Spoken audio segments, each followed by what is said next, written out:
Hello बच्चों, कैसे हैं आप सभी? बच्चों, आज इस वीडियो में हम कुछ अति महत्वपूर्ण बहुविकल्पीय प्रश्न करेंगे। यह हमारे बोर्ड एग्जाम में बहुत ही लाभकारी सिद्ध होंगे। तो बच्चों, चलिए प्रश्न प्रारंभ करते हैं। आप प्रारंभ से अंत तक मेरे साथ इस वीडियो के माध्यम से बने रहिएगा, क्योंकि अंत में आपके लिए एक बहुत ही अच्छा सरप्राइज है। तो आप अपनी कॉपी और पेन निकाल लीजिए। मैं प्रश्न पढ़ती हूँ, उसके विकल्प आपको बताती हूँ। आप प्रश्न का सही विकल्प, जो प्रश्न का उत्तर है, उसे अपनी कॉपी में लिखते जाइए। बच्चों, बोर मत होइएगा, क्योंकि ये सारे प्रश्न आपके लिए बहुत ही लाभदायक है। इससे आपको पाठ को समझने में भी बहुत ही सहायता मिलेगी। तो चलिए पहला प्रश्न प्रारंभ करते हैं। पहला प्रश्न बच्चों, उद्धव कृष्ण का कौन सा संदेश लेकर आए थे? तो इसके विकल्प हैं: ए प्रेम संदेश, बी अनुराग संदेश, सी योग संदेश और डी इनमें से कोई नहीं। अब इन चारों विकल्पों में से जो सही विकल्प है, आपको उसका चुनाव करके इस प्रश्न का सही उत्तर देना है। इसी तरह मैं प्रश्न पूछते जाऊंगी और आप फटाफट उसके विकल्प, सही विकल्प अपनी कॉपी में लिखते जाइए, ठीक है? और फिर मैं आपको इसके बाद इसके उत्तर भी बताऊंगी। दूसरा प्रश्न बच्चों, कृष्ण की संगति में रहकर भी कौन उनके प्रेम से अछूते रहे हैं? विकल्प है: ए उद्धव, बी गोपियां, सी राधा और डी इनमें से कोई नहीं। तीसरा प्रश्न है बच्चों, उद्धव के व्यवहार की तुलना किसके पत्ते से की गई है? विकल्प ए पीपल के, बी कमल के, सी केला के और डी नीम के। अब जो भी विकल्प ठीक है, आप उसको अपनी उत्तर पुस्तिका में लिख लीजिए।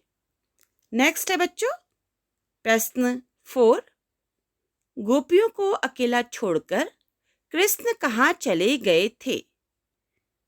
विकल्प है: ए व्रज, बी द्वारका, सी मथुरा और डी वृंदावन। नेक्स्ट क्वेश्चन है बच्चों, क्वेश्चन नंबर 5, गोपियों को कृष्ण का व्यवहार कैसा प्रतीत होता है? विकल्प ए उदार, बी छलपूर्वक, छलपूर्ण, सी निष्ठुर और डी इनमें से कोई नहीं। बच्चों, आपको मजा आ रहा होगा। जब भी हम कोई काम रुचि से, शौक से करते हैं तो हमें वो काम अच्छा लगने लगता है। तो यहाँ पर भी आप इसको शौक से करिए, एक खेल की तरह करिए, एक भार स्वरूप मत करिएगा। तो अगला प्रश्न है बच्चों, गोपियां स्वयं को क्या समझती हैं? विकल्प है: ए डरपोक, बी निर्बल, सी अबला और डी साहसी। नेक्स्ट है बच्चों 7, गोपियां किसके प्रेम में आसक्त हो गई हैं? विकल्प ए उद्धव के, बी कृष्ण के, सी संगीत प्रेम और डी इनमें से कोई नहीं। नेक्स्ट क्वेश्चन नंबर 8, इनमें से किस पक्षी की तुलना गोपियों से की गई है? विकल्प ए कोयल, बी मोर, सी हारिल और डी चकोर। अब आपको पता है, हमने जब इसका अर्थ देखा था तो बताया था आपको कि गोपियों की तुलना किस पक्षी से की गई है।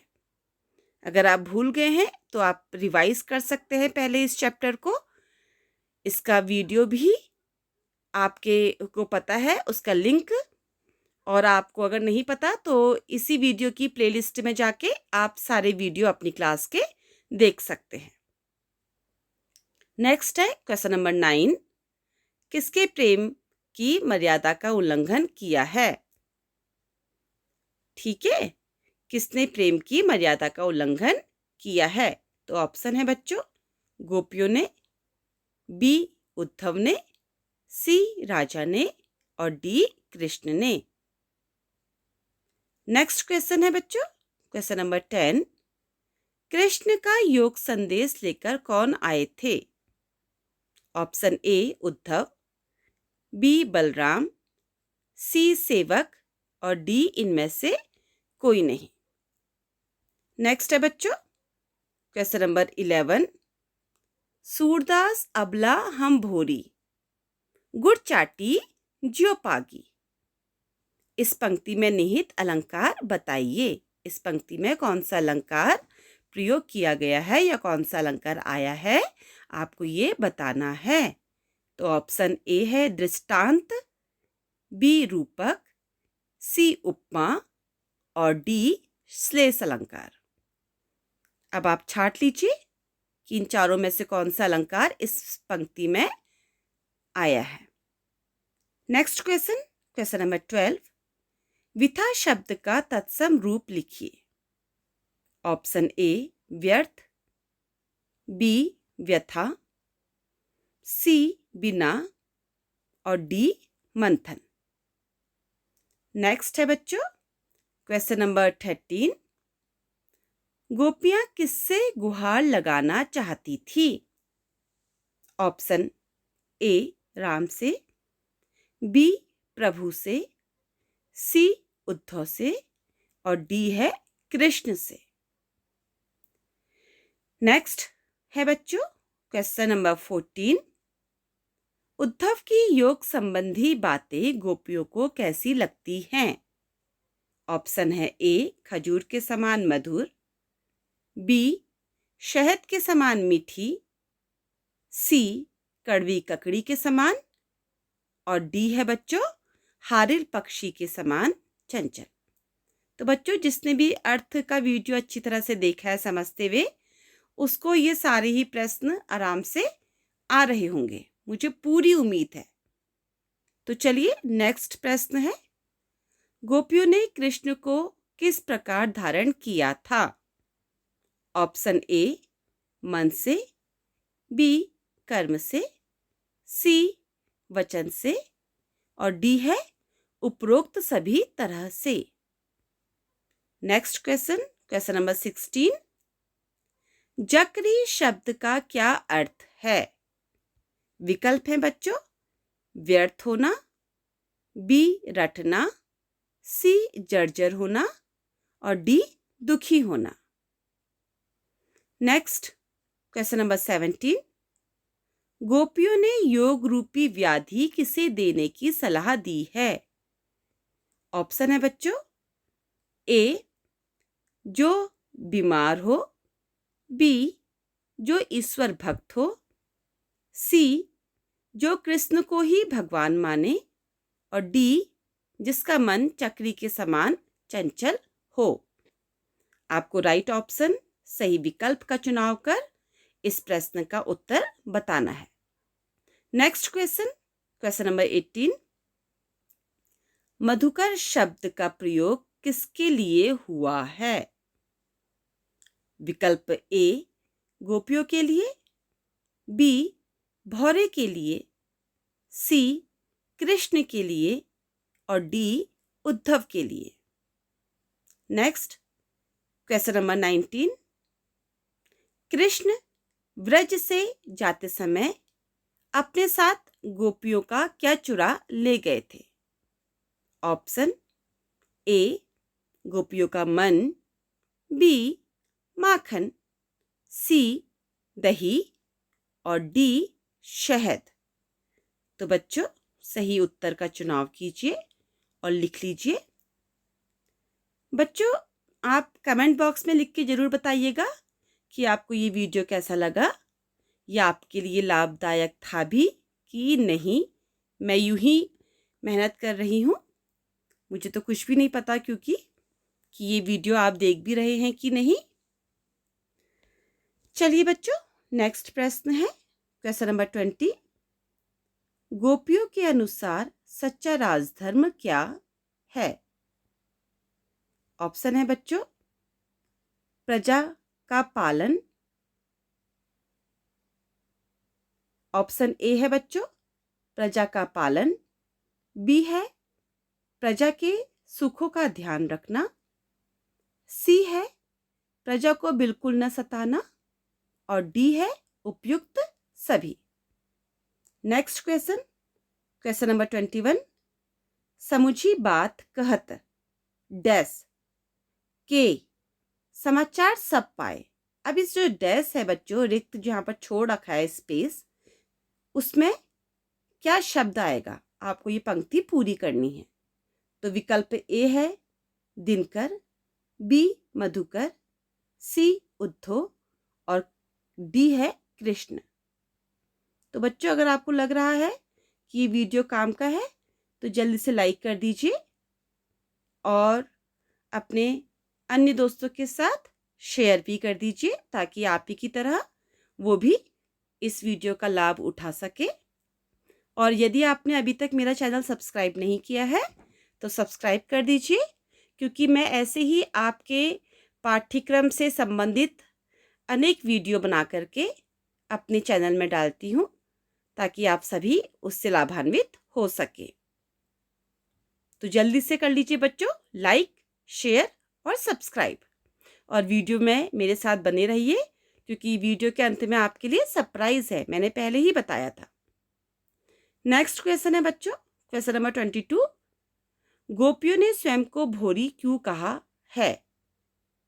ऑप्शन है ए वे मूर्ख थी, बी वे छलकपट और चतुराई से दूर थी, सी वे उद्धव की बातों में आ गई थी और डी है वे किसी का कहना नहीं मानती थी।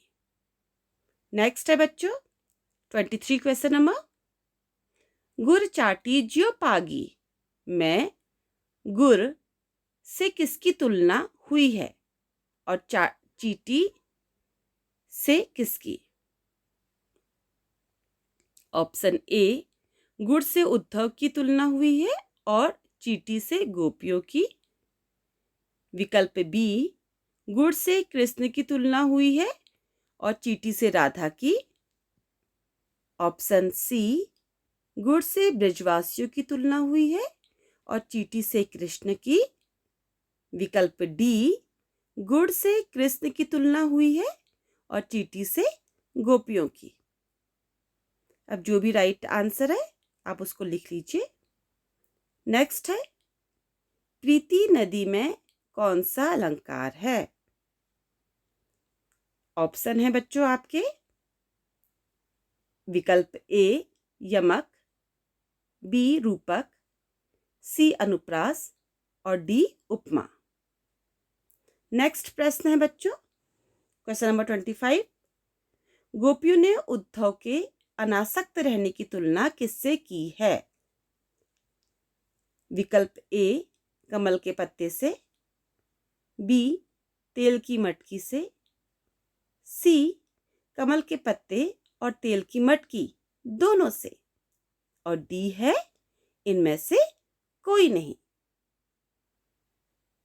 आसान सा है, आपने कर ही लिया होगा। नेक्स्ट है बच्चों गोपियों ने उद्धव को बड़भागी क्यों कहा है? ऑप्शन दे रही हूं मैं आपको। ए ऐसा कहकर गोपियों ने उद्धव पर व्यंग किया है, बी क्योंकि उद्धव बहुत ही भाग्यवान है, सी उद्धव बहुत ज्ञानी थे और गोपियां उनके ज्ञान का लोहा मानती थी और डी है वे कृष्ण के सखा थे इसलिए उनको बड़भागी कहा है। बच्चों आंसर लिखने में जल्दीबाजी बिल्कुल मत करिएगा। ये ऑब्जेक्टिव टाइप्स क्वेश्चंस जो हैं या तो हमें फुल मार्क्स दिलवा देते हैं या फिर हमारे मार्क्स काफ़ी कट जाते हैं। और ये जो MCQs हैं, क्वेश्चंस हैं बच्चों, ये आपके बोर्ड एग्ज़ाम के लिए बहुत ही ज़्यादा महत्वपूर्ण है, इसलिए समझते हुए इन्हें सॉल्व करिए। नेक्स्ट है क्वेश्चन नंबर 27। सूरदास के साहित्य में किस भाषा की प्रमुखता है? विकल्प ए अवधी, बी राजस्थानी, सी ब्रज भाषा और डी बुंदेली। बच्चों बस 3 प्रश्न बचे हैं, फिर तो आपका सरप्राइज भी है इसके बाद। Next question, question number 28। Surdas ने अपने साहित्य में किसको प्रमुखता दी है? विकल्प ए राम को, बी कृष्ण को, सी निराकार ब्रह्म को और डी है राजाओं की कथाओं को। ओके, नेक्स्ट है क्वेश्चन नंबर 29। सूरदास के साहित्य में किस रस की प्रधानता है? ये एक प्रश्न और हो सकता है 29 वाला जो है आपका, कि सूरदास जी किस रस के सम्राट कवि कहे जाते हैं? ठीक है, ऑप्शन ए है वात्सल्य रस, बी वीर रस, सी भयानक रस और डी हास्य रस। नेक्स्ट है बच्चों क्वेश्चन नंबर 30। निम्नलिखित में कौन सी रचना सूरदास की नहीं है? विकल्प ए है सूरसागर, बी है सूरसारावली, सी साहित्य लहरी और डी है साहित्य अमृत। तो बच्चों आपने 30 प्रश्न इस वीडियो के माध्यम से किए, तो आप लोगों ने किए होंगे जहाँ तक मुझे उम्मीद है। तो अब सरप्राइज आपका ओपन करूं। अभी तक आपने एक स्टूडेंट बनके ये क्वेश्चन सॉल्व किए थे। अब आप एक टीचर बनके इनको चेक भी कर लीजिए, क्योंकि आप घर में हैं, ठीक है, और टीचर तो अपने घर में है, आप अपने घर में हैं। तो यहाँ पर अभी तक आपने एक छात्र बनके प्रश्नों के उत्तर दिए, अब एक टीचर बनके इनको चेक कर लीजिए। और मैं आपके लिए प्रश्नों के उत्तर लेके आ रखी हूँ बच्चों, ये रहे आपके प्रश्नों के उत्तर। ठीक है बच्चों, ये सारे आपके प्रश्नों के उत्तर है, आप इनको आराम से चेक करिए और कमेंट बॉक्स में मुझे लिख के बताइए कि आपके कितने मार्क्स आए। बता सकते हैं आप, आपके 30 में से कितने मार्क्स आए। ओके, और आपको ये वीडियो कैसा लगा, ये आपके काम का था कि नहीं, ये ज़रूर बताइएगा। जब हम क्लासरूम में टीचिंग करते हैं बच्चों, तो जब आप की नोटबुक में हम एक गुड दे देते हैं या आपको शाबाश कह देते हैं, तो वो आपके लिए मोटिवेशन का काम करता है। और आज अभी जो ये वीडियो हम ऑनलाइन टीचिंग के समय में बना रहे हैं बच्चों, ये वीडियो हमारे लिए मोटिवेशन का काम करता है। जब आप इसमें कमेंट्स दे देंगे अपने, आप इसको देख लेंगे कि ये अगर वीडियो आपको अच्छा लगा तभी आप देखेंगे, ठीक है। तो अगर आप देखेंगे तो मुझे फिर मोटिवेट होंगी मैं, और मैं फिर और वीडियो आपके लिए बनाऊंगी ताकि आपको उसका फ़ायदा मिल सके। तो आप मुझे प्लीज़ इस वीडियो को अगर आपको पसंद आए तो लाइक कीजिएगा, शेयर ज़रूर कीजिएगा अपने फ्रेंड्स के साथ, और अगर आपने अभी तक मेरा चैनल सब्सक्राइब नहीं किया है तो जल्दी से सब्सक्राइब कर लीजिए, क्योंकि मैं इसी तरह के अन्य काफ़ी सारे वीडियोस आपके लिए लेके आऊँगी अपने इसी चैनल के थ्रू। तो धन्यवाद बच्चों।